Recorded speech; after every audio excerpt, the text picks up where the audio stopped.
네, 안녕하세요. 지구입니다. 네, 오늘은 플랫폼 택시 문제점에 대해서 이야기해 볼까 합니다. 여러분이 택시에 안 좋은 감정이 있는 거 압니다. 그 이유가 뻔하죠. 승차 거부, 윗돈, 난폭 운전. 그래서 태어난 플랫폼 택시에 국민들은 환호했습니다. 그리고 나서 뒤에서는 혁신이 붙습니다. 그럼 혁신의 단어란 뜻은 무엇인가? 이제 묵은 풍습이나 관습, 조직, 방법 따위에서 완전히 바뀌어서 새롭게 함입니다. 저는 그 말을 듣고 사람들이 미친놈들인 줄 알았어요. 말이 좀 세죠? 제가 왜 그렇게 생각했을까요? 바로 간단합니다. 저 같으면 안 탑니다. 왜냐? 종합보험이 문제가 됩니다. 이게 뭐냐? 여러분이 버스 택시 타다가 사고가 났어요. 그럼 여러분 치료 누가 해주나요? 기사가 해줘야 하나요? 예, 그게 당연합니다. 법이 그래요. 그럼 타다나 카풀은요? 거기까지 가지 말고 여러분이 친구도 차를 타고 가다가 사고가 났어요. 친구는 좋은 의도에서 여러분을 태워주고 집까지 바래다 주는 상황이었죠.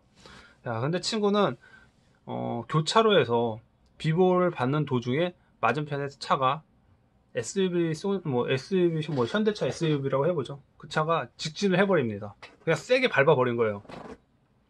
자, 부딪혔습니다. 여러분은 친구도 다치고 여러분도 다쳤는데 이제 차에 얻어탄 여러분도 다쳤는데 갈비뼈가 3개가 나갔다고 가정을 해보죠. 어쩌죠? 보험 처리하면 된다고요? 그렇군요. 보험 처리하면 되는데 그럼 늘어난 보험비는요? 제가 알기로는 보험이 몇 퍼센트 이제 과실 비중에 따라서 또 틀려지고요. 몇백만 원 한도 내에 그 사고의 몇십 퍼센트 이런 규정이 있는 걸로 알고 있습니다. 그리고 제가 아까 예시를 드린 거는 그런 식으로 사고가 나면 9대1이 잡혀요. 자, 택시가 좋은 점은 손님이 미친 짓 해서 달리는 차에서 문 열고 뒤지겠다고 뛰어내려도 보험 처리가 100% 됩니다. 그럼 타다 플러스는요? 타다도 될까요? 플러스도 될까요? 혁신 사업이니까 우리의 안전을 책임져 줄 거다. 저 또 맞댑니다. 몇 달 전에 재밌는 사건이 터졌습니다. 홍대 타다 사건입니다. 이 사건을 흥미를 가진 이유는 운송 공유 경제가 과연 보험 처리를 완벽히 해줄까입니다. 저는 안 해줄 거라고 생각해요. 자, 홍대에서 타다가 이제 과속과 신호 위반의 사고인데 승객은 머리가 찢어지고 갈비뼈가 금이 가고 부러지고 콩팥 등 장기 손상을 입는 큰 부상을 입었다고 합니다. 부상 정도로 봐서는 안전벨트 하지 않은 것 같아요. 안전벨트 하지 않았을 때 이에 따른 20에서 30% 가량의 과실을 물게 될 것입니다. 이것도 피해갈 수 있는 방법도 있어요. 기사가 안전벨트 했나요? 하라는 말을 했다. 아니다. 기사가 그런 말 안 했다. 이렇게 해서 피해갈 수도 있겠죠. 자, 타다 측은 보험회사 AXA 다이렉트 보험을 들었지만 대리운전도 100% 보험이 되지 않기 때문에 이 보험이 어디까지 손해의 피해를 보상해 줄지는 모릅니다. 그래서 제가 대리운전을 이용하지 않아요. 왜냐하면 택시는 대리운전 부르다가 사고가 나면 절차가 복잡하고 100% 보상이 되지 않아요.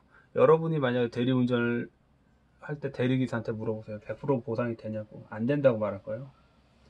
자, 이제 보험에 대해서 얘기해 볼게요.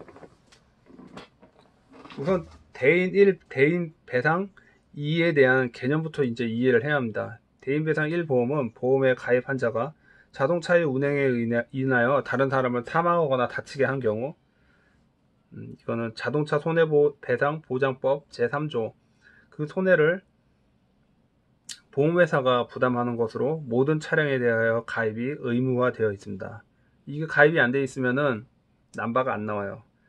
그에 반해 대인배상보험은 보험에 가입한 자가 자동차의 소유, 사용, 관리 중 발생한 사고로 인하여 다른 사람을 죽게 하거나 다치게 하는 경우 대인배상 1 보험 대상 1 범위를 초과하는 손해만을 보험회사가 부담하는 것으로 보험 가입 여부는 자동차 운행자의 자유를 맡겨져 있다. 자, 카풀을 이용하다가 교통사고가 발생한 경우, 특히 발생한 교통사고의 카풀 차량은 운행자의 과실이 개입한 경우라면 이용자는 특별한 사정이 없는 한 대인 배상 1 범위 내에서 배상을 받을 수 있다. 이제 보상을 받을 수 있다네요. 대인 배상 1 이용자 사망 시 1억 5천만 원 부상 시 3천만 원까지 배상하고 있다. 문제는 대인 배상 1 범위를 초과하는 큰 사고 시 카풀을 운행하는 차량의 운행자가 대인 배당 이 보험 자체를 가입하지 않은 경우에 문제가 될 수 있다. 이 경우는 이용자는 대인 배당 1 한도를 벗어나는 금액에 대해서 차량 운행자에게 손해배상을 청구할 수밖에 없다. 그러니까 대인 배상 1 보험으로 커버가 안 되면은 손해배상을 청구할 수밖에 없대요. 만약 차량 운행자가 이용자가 청구하는 금액을 감당할 자력이 없다면 결국은 손해는 이용자가 감당해야 한다. 카카오 카풀 업체들은 이러한 문제를 미연에 방지하기 위해서 대인 배상 2 보험 가입이 확인된 사람에 한해서 카풀 차량 운행을 위한 어플 가입을 허용함으로 문제가 없다는데, 문제가 없긴 이 양반들아. 카풀 차량 운행자가 대인 배상 2 보험에 가입한 경우라도 반드시 이용자에 대하여 대인 배상 2 보험이 적용된다는 보장이 없습니다. 이건 변호사님이 쓴 글을 제가 참고한 거예요. 자동차 보험 표준약관 제8조 제1항 제6호에는 영리를 목적으로 요금이나 대가를 받고 보험에 가입된 자동차를 반복적으로 사용하거나 빌려준 때에 생긴 손해에 대해서는 보험회사가 이를 배상하지 않는다는 내용이 명시되어 있습니다. 카풀 차량 운행이 영리 목적이니 보험회사가 우리 회사 지금 자금이 깎일 거니까 운송 혁신을 위해서 저희가 손해를 보면서 보상을 해드리겠습니다. 이럴까요? 참 아름답게 생각하시는 분이네요. 자, 타다와 같은 렌터가 이용한 차량 공유 서비스의 경우 서비스 제공자인 쏘카 등의 업체가 렌터카 공제조합에 가입하였다는 것을 전제로 교통사고 발생 시 렌터카 공제조합이 자동차 사고로 인해서 발생한 손해배상을 하지 않겠는가라는 생각을 해볼 수 있지만은, 렌터카 공제조합이 렌터카 제약자부터 구체적 개별적 승낙을 받고 운전했다고 하더라도 그것이 렌터카 회사의 의사에 명백히 반하는 것으로 볼 수 있는 경우에는 운전자를 운전 피보험자에 해당한다고 볼 수 없다.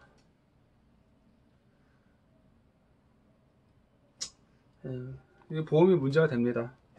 그렇다면 보험회사가 이제 별도의 보험을 이제 쏘카 같은 게 타다나 카풀이 하려고 하면은 보험회사와 이제 별도의 보험 계약이 체결할 수밖에 없는데, 따로 보험을 가입한다는 것은 그만큼 영업이익을 깎아먹는다는 거잖아요. 근데 이걸 왜 보험을 할까요? 10,000분의 1이에요. 솔직히 말해서 사고가 이렇게 크게 날 확률은 10,000분의 1밖에 되지 않습니다. 그 베테랑 택시기사의 이제 통계예요. 초보 운전기사들은 어떻게 될지 모르지만, 자, 님이 이제 이재욱 쏘카 대표라고 한번 생각을 해보자고요. 자, 국민을 위해서, 혁신을 위해서 내가 내 회사의 돈을 깎아먹으면서 국민의 보상을 제대로 해주겠습니다. 이렇게 생각할까요? 아, 짜증나네. 그냥 어차피 사고야 그렇게 크게 나게 하겠어? 보험 가입 안 하죠. 결국 이런 혁신 운송의 수단의 증가가 여러분의 안전을 확실히 보장 못 해준다는 얘기입니다. 대형 사고가 나면 큰일이죠. 하지만 저 같은 택시기사들은 생각합니다. 내가 운전 잘한다고 해서 사고 나지 말라는 법이 없습니다. 그러니 안전하고 조심해야 합니다. 그러니까 오토바이 배달하는 애들 보면 답답해요. 묘기 운전을 하고 신호 위반한 건 기본이고, 근데 그 새끼들은 지들이 사고 안 날 거라고 생각하는 것 같습니다. 귓구멍에 이어폰 끼고요. 여러분은 어떨까요? 이제 타다를 타고 카풀을 탄 여러분들은 어떨까요? 물론 내가 교육받을 때 교통경찰의 사고 확률이 10,000분의 1이라고 말했어요. 그런데 이게 10,000분의 1은 제가 아까 말했처럼 베테랑 운전기사입니다. 그걸 기준으로 삼는 거예요. 하루에 기본적으로 8시간 운전하는 사람들, 그렇게 능숙한 프로들도 사고가 납니다. 택시는 개인적으로 제가 생각하기엔 사라질 가능성이 높아요. 왜냐면 무인자동차죠. 무인자동차인데 그것도 나와봐야 하는데, 제가 여의도에서 이제 그 자동차 관련된 사람을 만나갖고 얘기를 좀 나눠봤는데, 자동차에 관한 펀드 매니저입니다. 만나봤는데 일단 문제점이 있어요. 지금 당장이라도 이제 문제점은 보험이에요. 아까도 말했지만. 근데 이런 무인자동차 시스템이 되기 위해서는 필요한 작업이 있는데 바로 보험을 축소시켜놔야 해요. 그러니까 지금 같은 우리나라 교통은 되게 잘 되어 있는 게 사람 먼저 우선이잖아요. 그러니까 길 가다가 양쪽에 주차한 차량 사이에 애새끼가 튀어나오거나 술 먹은 사람이 튀어나와서 부딪혔다고 해봐요. 이거 보험 처리해줘야 한다고요. 그러니까 어이가 없는 게 나는 신호를 제대로 지키고 가고 있는 도중에 뭐 신호 위반을 하는 새끼가 있어. 그런데 부딪혔어. 그런데 그거 내가 보상을 해줘야 하는 거야. 그리고 이제 중앙석에 안전바라고 올려놓는 거 있잖아요. 그 바를 넘어서 이제 새벽에 좀 빨리 가겠다고 술 미친 인간이 술 먹고 그거 갖고 넘어갔고 넘다가 이제 사고가 났어. 그것도 보상을 해줘야 한다고요. 근데 우리나라는 이제 자동차 보면 사람이 우선시 되는 거니까.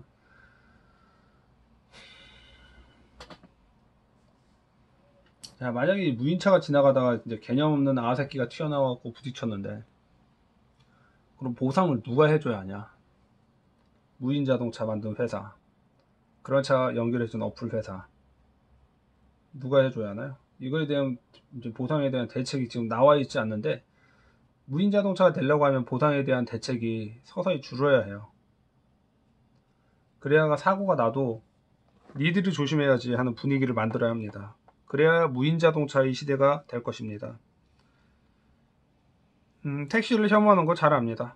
하지만 저는 뭐 대한민국 국민성도 그렇게 높다고 생각하지 않아요. 뭐 간단히 예를 들까요? 그럼 발끈하시는 분들인데 간단히 얘기해 볼게요. 그럼 뉴스에서 지금 택시기사가 범죄를 저지른 거 사건이 나왔습니까? 아니면 택시기사가 손님한테 두드리게 맞은 게 사건이 더 많이 나왔나요? 뭐 음주운전까지 포함한다고 해봐도 어떤 사건이 먼저 더 많이 나올까요? 택시기사 폭행 사건이 더 많이 나올걸요? 손님한테 쳐맞은 거. 자, 홍대 타다 추돌 사건이 왜 생겼습니까? 그러니까 우리는 늘 왜를 맞춰요. 이제 왜를 생각을 해야죠.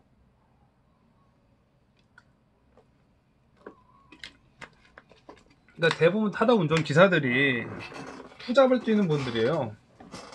그러니까 이게 시급당 10,000원씩 받는데, 아니, 나 같으면 타다 안 해. 아니, 미친, 말이 되냐? 야, 요즘 배달 알바도, 배달 알바도 시간당 10,000원이에요. 근데 이게 술 취한 인간을 이제 상대한다는 게 굉장히 에너지가 좀 많이 들어요. 그러니까 이리 가라 저리 가라 하고, 뭐 운전하는데 뭐 투집 잡고 하면은 운전이 되게 중요한 겁니다. 집중을 해야 해요. 왜냐면 사고 나거든, 잘못하면. 그 사람들의 손님 입장이야. 우회전, 아니, 좌회전 하다가 핸들 갑자기 돌려갖고 딱 부딪혀봐. 그럼 손님 입장에서는 뭐 뻔하지. 죄송해요. 이지랄 한다고.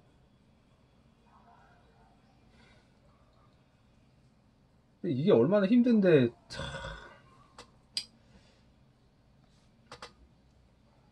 자, 타다는 범인 택시랑 달리 늦게 들어왔다고 이제 지랄하지 않는다고 합니다.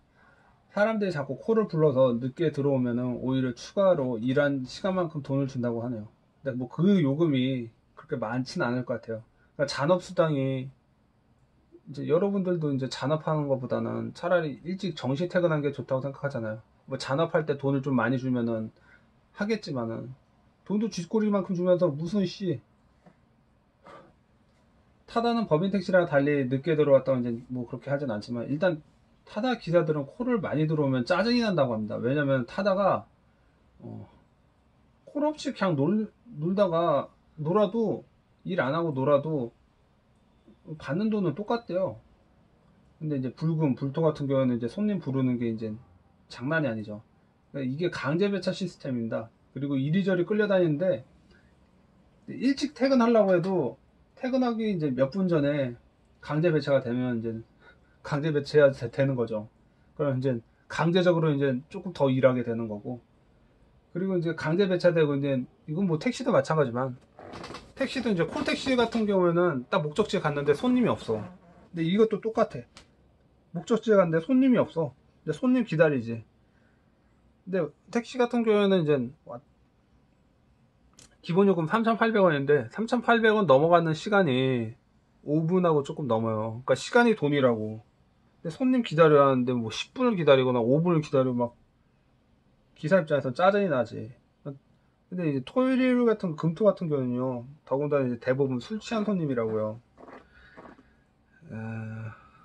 친구들이랑 이제 부둥켜 안고 지랄을 하거나 이제 친구들이랑 차 불러놓고 얘기를 해. 갑자기 100분 토론을 해버려. 그러니까 한국인들은 내가 돈 내고 서비스 유효한데 아주 그 시간만큼은 자신이 왕이 돼야 한다는 생각을 가진 사람들이 많은 것 같아요. 그러니까 제가 생각하는 건, 니들도 갑질하는 도중에 무슨 기업가들이 갑질하고 그걸 왜 따질 니들 권한이 없다는 거예요. 제가 보기엔. 본인들도 갑질하잖아. 이제 콜차 왔는데 친구들이랑 얘기하고 담배 피고 이제 애인이랑 차 안 타고 부비거리고 오빠 가지마. 아니야 갈게. 뭐 오빠 갈게. 뭐 드라마까지 찍고 줄 수 있어요. 그러니까 그 이제 콜 잡고도 이제 손님한테 전화 오면 오히려 이제 성질 부리고 내려간다고. 내려가요. 짜증 부리면서. 짜증 부리는 사람도 있습니다. 짜증이 나죠. 지가 늦게 한 거 중에서. 그리고 더 짜증나는 거는 지가 늦게 오고 나서 빨리 좀 가달래. 미친. 독작 전에 저는 이제 연락을 하는데 개인적으로 택시는 출근 손님 받을 때가 이제 대목이에요. 그래서 겁나 빨리 움직여야지 돈이 되는 거예요. 사람들이 착각하는 게 있는데 돌아가면 오히려 돈이 안 돼요. 기본요금 3,800원입니다. 돌아가면 얼마나 벌어요. 돌아가는 거 별로 좋지 않아요. 차라리 빨리 내려주고 딴 손님 태우는 게 낫습니다. 근데 사람들이 이제 착각을 하죠. 돌아가면 돈 더 받는다고. 야, 그래봐야 1,000원, 2,000원이야. 1,000원, 2,000원도 안 돼. 1,000원 미만이라고. 미터기 올라가는, 돈 없는 찌질이 같은 인간들이 항상 그 지랄을 해요. 자, 타다 기사는 이제 손님을 태웠는데, 이게 이제 승객의 목적지가 차고지랑 반대 방향으로 간다고 해봐요. 심지어 이제 여기서 한 명 떨구고, 저기서 한 명 떨구고, 여기저기 한 명씩 떨구면 이제 시간이 더 걸리죠. 이렇게 하면 이제 손님이 팁을 주면 모르는데, 솔직히 말해서 우리나라가 팁을 주는 경우는 없어요. 그러니까 기사가 빡치는 겁니다. 그러면 또 사람들은 또 서비스 질이 어떠네 저쩌니 또 떠들고 지랄합니다. 특히 타다 기사는 이제 몇 분 안 남겨서 5분도 안 겨냈어. 그런데 강제 발체가 돼버리는 거야. 그게 이제 복잡한 도로 유흥가 쪽으로 가면 이제 미치는 거지 이제. 더군다나 골목길 막 술 많이 마시는 사람들 골목길 쪽으로 간다고 해봐. 타다 기사는 부처가 돼야 합니다. 이제 멘탈이 좋아야 하는데. 가는데도 시간 걸리고 복귀에도 시간 걸리는데 계약 시간보다 더 일을 하게 되는 상황이 오는 거죠. 그럼 기사 입장에서는 빡치는 겁니다. 그러니까 여러분이 퇴근 시간 되었는데 야 조금만 일해. 5분만 더 일하고 가. 그래서 가는데 막 30분을 일시켜 버린다고 해봐. 30분? 뭐 30분, 1시간을 더 일시켜 본다고 해봐. 그러니까 기분이 어때요?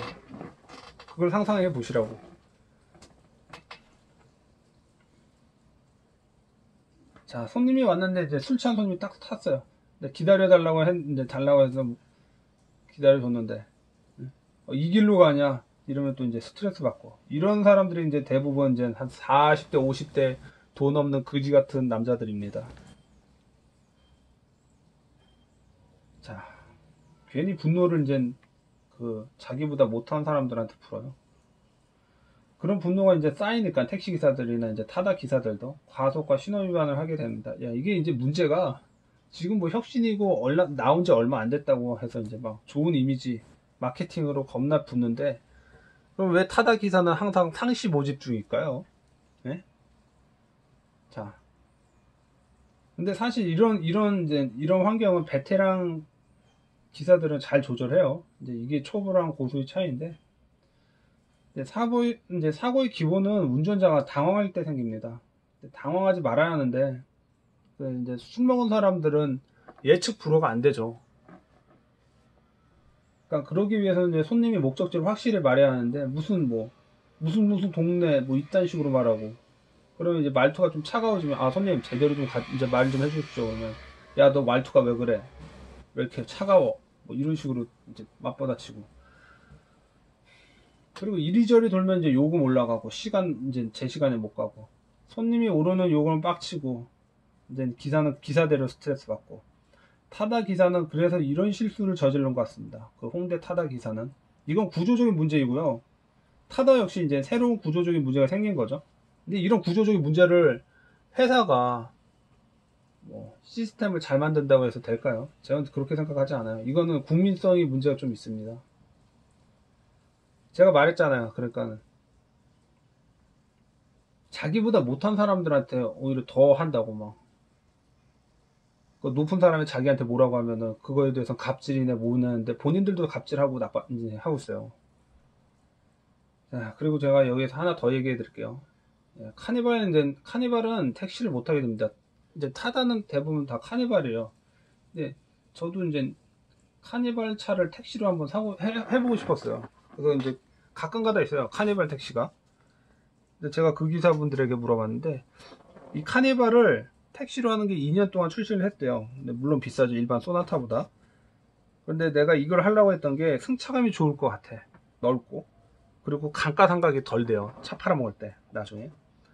근데 국토부가 이걸 막아놨어요. 왜 막아놨냐? 환경 문제 때문에요. 매연이 너무 많이 나온대요 이게. 그러니까 택시들이 다 카니발이 되면은 매연이 너무 많이 나오기 때문에 이건 안 된다. 그래서 막아놓은 거야. 근데 지금 타다가 제가 뭐 이게 언론을 통해서 이게 경제지를 통해서는 9,000대를 알고 있어요. 그러면은 타다는 이제 계속 늘어날 건데 국토부는 이제 택시만 규제하고 있죠. 그래서 뭐 혁신 어쩌고 헛소리들 하는데 그러니까 현장에서 일해보지도 않은 멍청이들이 정책을 만든다고 하는 겁니다. 자, 그리고 하나 더. 여러분들은 이제 타다 택시가 안전하지 않아요. 왜냐? 지금 타다 택시가 나온 지가 몇 년이 됐죠? 한 5년도 안 됐을걸요? 자, 택시는 6년 되면은 이제는 그 차를 팔든가, 이제 바꾸던가, 아니면 정기 점검을 받아서 연장해서 쓸 수 있어야 합니다. 그게 이제 공업사 같은 데서 차량 검사를 다 받아요. 이제 불합격 판정되면 차를 바꿔야 해. 그게 국민들의 안전을 위해서죠. 소비자의 안전을 위해서 하는 행동이에요. 자, 그러면 제가 한번 물어볼게요. 타다는 몇 년까지 쓸 수 있는 거예요? 자, 타다 렌트카는요, 몇 년까지 쓸 수 있나요? 그리고 그런 정기 점검을 받는 그걸 좀 가르쳐 주세요. 택시는 6년이거든요. 자, 회사 입장에서 그럼 말을 바꿔보겠습니다. 회사 입장에서 이거를 바꾸지 않고 오래 쓰는 게 돈이 될까요? 아니면 우리는 혁신적이고 하게 국민들을 위해서, 국민의 안전을 위해서 지켜줘야 해. 응? 지켜줘야 해. 회사 돈 나가는데도 지켜줄 거야. 네, 여러분이 생각해 보시기 바랍니다. 자, 그리고 이제 매일경제입니다. 여기에서도 이제 질질 짭니다. 또 이 새끼들이 기존 택시 산업의 경쟁을 강화하는 방안도 포함된다. 자, 택시 산업금 제도가 이제 내년에 2021년부터 폐지가 된다고 합니다. 월급제로 간다고 하는 건데, 근데 이거 문제점은 이제 작년 택시기사가 진입장벽을 낮춰갖고 개인 택시 면허의 조건을 취득하고 수 있는 조건을 만들어야 합니다. 그러나 돈이 있어야지, 이 양반들아. 저도 이거에 대해서 되게 찬성해요. 지금 택시기사들 다 노년층들이에요. 그런데 왜 노년층들이냐? 노동비가 싸서. 노동비가 싸다고요. 만약 젊은 층들이, 야, 당신 택시기사 해봐. 야, 택시기사 하면은 뭐 자유롭게 일할 수 있어. 누가 뭐라고 하는 사람 없어. 손님들이 뭐라고 하지 않는 너 뭐라고 하는 사람 없어. 근데 노동비가 싸다고. 일하는 거에 비해서 비용이 싸요. 지금 뭐 버스 요금도 애들 과자값도 안 돼요. 택시 요금도 싸다고요. 만약 젊은 사람이 오면은 돈을 더 달라고 하지. 이 요금이 안 나온다니까.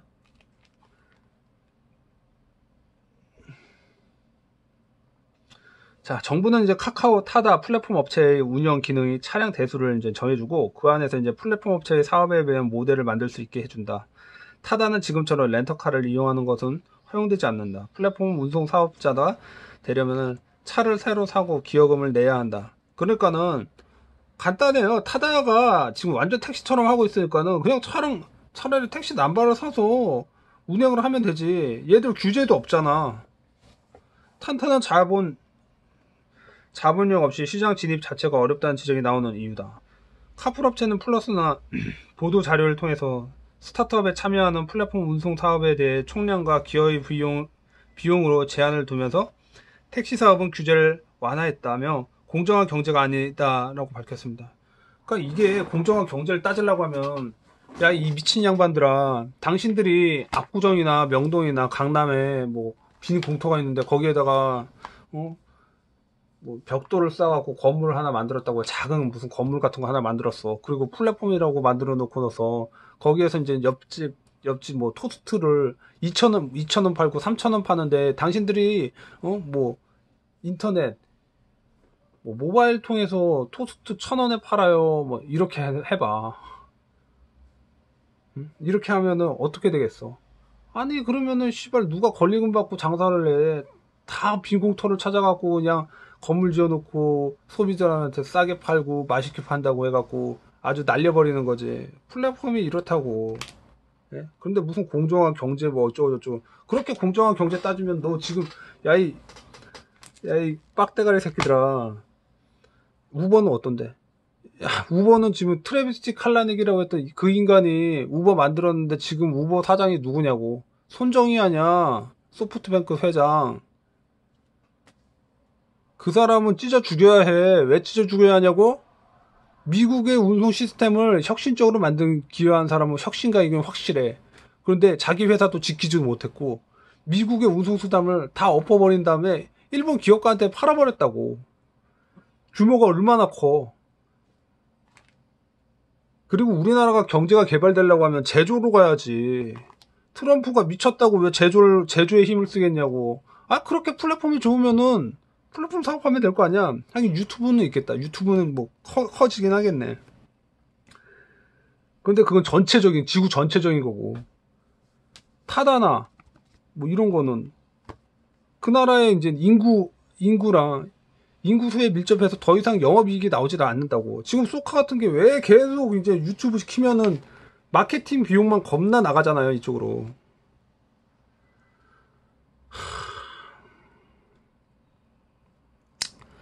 타다가 현재 보유한 게 1000대에 이제 승합차는 모두 렌터카다. 1월 매입하는데 한 300억 정도가 필요하다. 택시 면허 대여에 매년 50억이 추가로 소유될 전망이다. 이병대 카이스트 경영대 교수는 공유경제와 모빌리티 사업은 유유 자산을 최대한 활용해 다양한 형태로 활용하는 것이 기본인데 이번 산생황은 앞으로 택시 틀에서만 경쟁하라는 거다. 참 카이스트 경영대학 교수가 참 저는 경영대학교 교수들을 별로 좋게 보질 않아요. 제가 말했죠. 처음에 말했죠. 통찰이 있어야 하는데 주식을 하라니까. 주식해서 주식 잘하면은 교수보다 월급 더 당신들보다 돈을 더 벌어. 근데 뭐 이제 이 사람은 이렇게 말했는데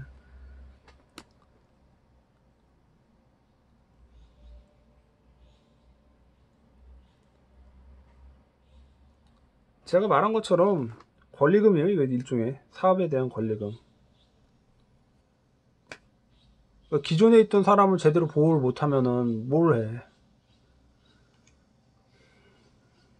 무너지는 거지. 이제 그 사업 자체가 무너지는 거죠.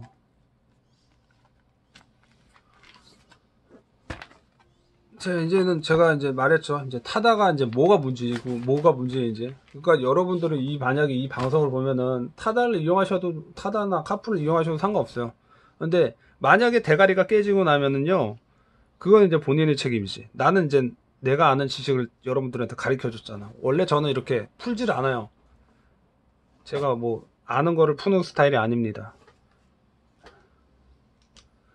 근데 저희 구독자나 제 방송을 보는 사람들한테는 풀어드릴게요. 제 방송 자체가 이제 리스크를 줄이는 거고 돈을 불리고 마인드를 잡는 그런 목적으로 하는 방송이기 때문에 저는 여러분들의 돈을 잃지 않았으면 좋겠습니다. 그리고 살아가는데 리스크를 받는 그런 상황에 놓이지 않았으면 좋겠어요. 그래서 여러분들이 자기가 번 거에 대한 쓸데없는 돈이 나가는 상황을 만들지 않길 바랍니다. 그리고 꾸준히 저축해서 이제 보다 좋은 미래, 어제보다 나은 삶을 살길 바랍니다. 오늘 쪽에 방송이 좀 길었는데 좀 흥분했죠? 오늘 여기까지 하겠습니다. 다음에는 제가 다음 책 리뷰는 우버 인사이드를 해볼게요. 우버의 탄생 경위에 대해서 나타난 책입니다. 잠깐만요.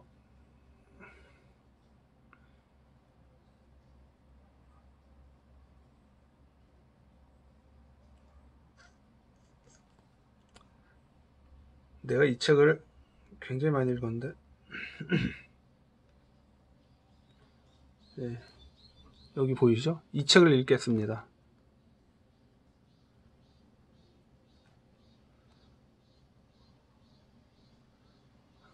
우버 인사이드 제가 책을 이미 구매를 해 놨고요. 이거의 탄생 경위에 대해서 이제 여러분들한테 얘기해 드릴게요. 그리고 이 우버, 스타트 우버가 이제 뭐가 문제인지. 예. 예, 오늘 여기까지 하겠습니다. 좋은 하루 되십시오.